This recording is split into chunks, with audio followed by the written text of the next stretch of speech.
On April 8, 1990, we all arrived in the town of Twin Peaks, 5 miles south of the Canadian border, 12 miles west of the state line. This little logging town has suffered a violent murder, and supernaturally lovely FBI agent Dale Cooper is here to investigate. In tracking the killer of Laura Palmer, he'll encounter a vast array of eccentric characters, uncover myriad dark secrets beneath the charming veneer of this bucolic town, and become enmeshed in a bizarre conspiracy orchestrated by malevolent forces from beyond our own plane of existence. You'll also drink a lot of damn fine coffee.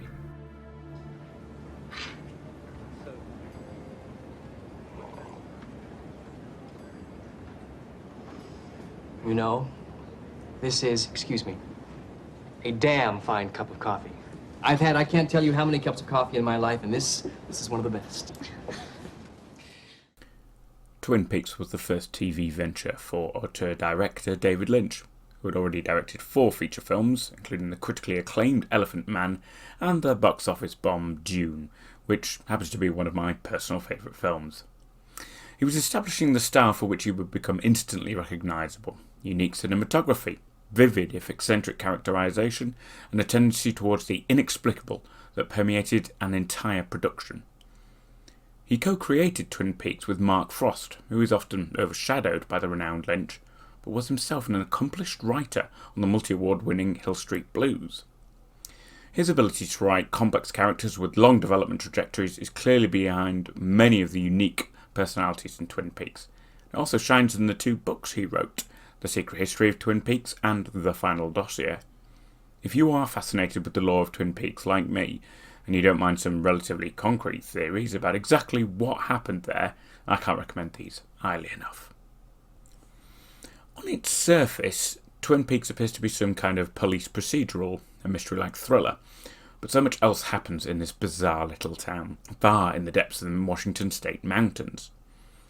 A rich and powerful man plots shady business deals before suffering a psychotic break, causing him to reenact the Civil War and win as the Confederate South. A saddening love triangle is complicated when one of the women awakens from a coma, having regressed to her teenage years and gaining superhuman strength. A transgender federal agent solves a hostage crisis. A Hawaii-obsessed psychiatrist performs magic tricks. It very quickly becomes clear that the murder of Laura Palmer is merely a vehicle or even a MacGuffin to explore the bizarre lives of the inhabitants of Twin Peaks. There's also Jerry. I don't really get Jerry.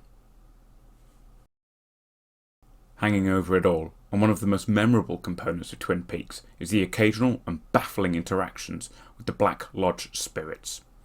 Entirely otherworldly entities who harvest pain and suffering by occupying human hosts and using them to unleash havoc in our world. The giant is, by some stretch of the imagination, helpful to Cooper. The deeply disquieting man from another place is ambivalent, benefiting from the pain and sorrow and misdirecting Cooper, but also communicating extensively with him, albeit in a completely incomprehensible manner. Finally, Killer Bob is unreservedly deadly, with his appearance in the show the most turbocharged moments of visceral horror. Lacking any kind of context and a brutal juxtapose of quaint middle America with vividly unsettling dread, Lynch generates a primeval horror that has only ever been approximated by the other creators inspired by Twin Peaks.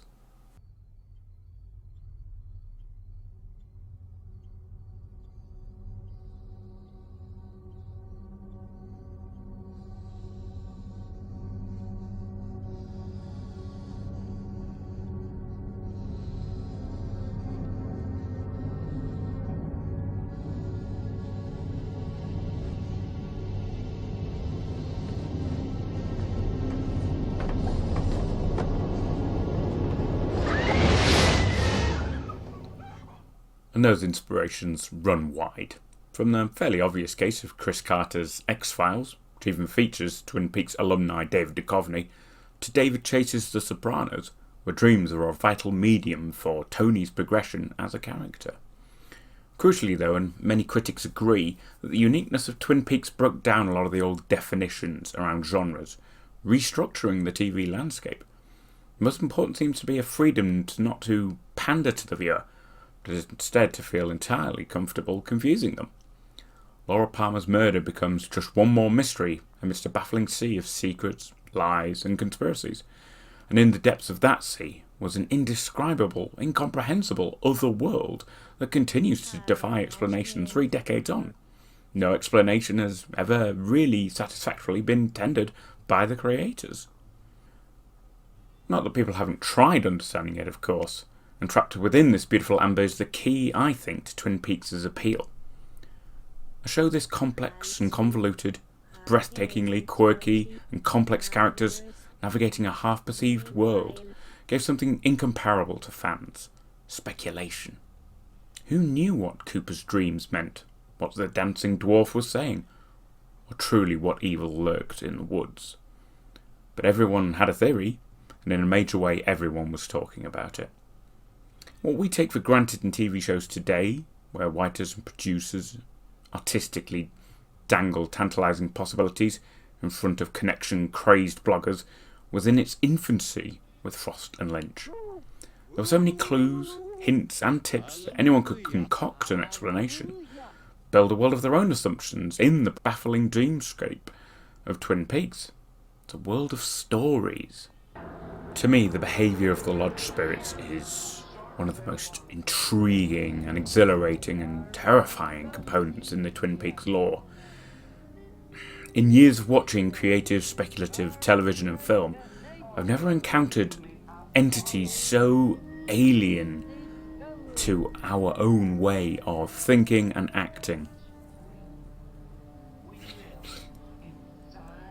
Most science fiction and fantasy tries to show some kind of parallel, some common ground that we can understand with the aliens, even if it's just hostility and they want resources from us. With the lodge spirits there is something else, something incomprehensible.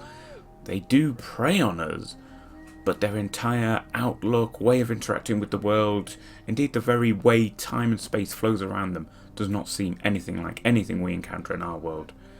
I find that endlessly fascinating.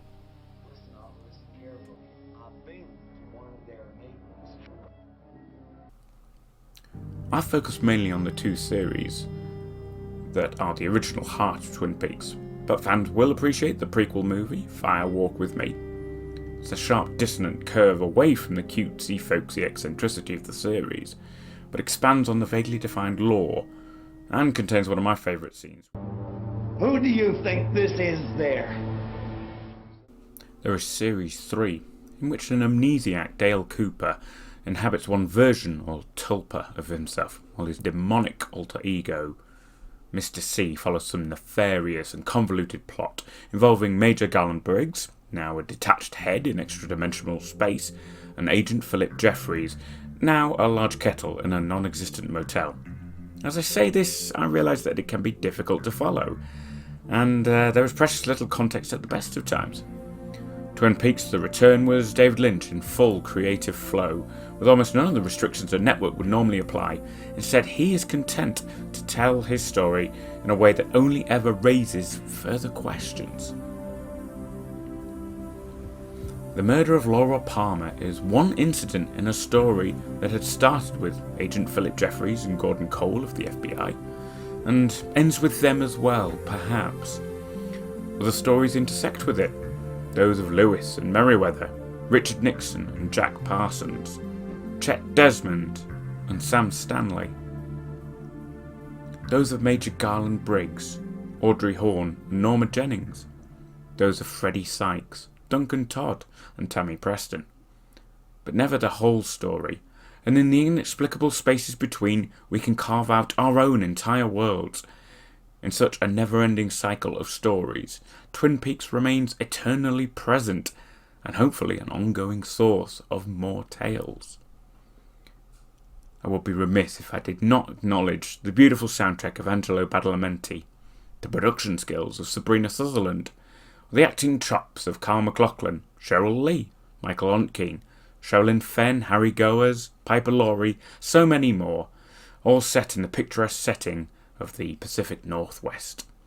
My video cannot do it all justice, except to recommend that you watch it, and that you share your thoughts of it with me below. Thanks very much for watching. Please do like and subscribe, and I'll see you out there again.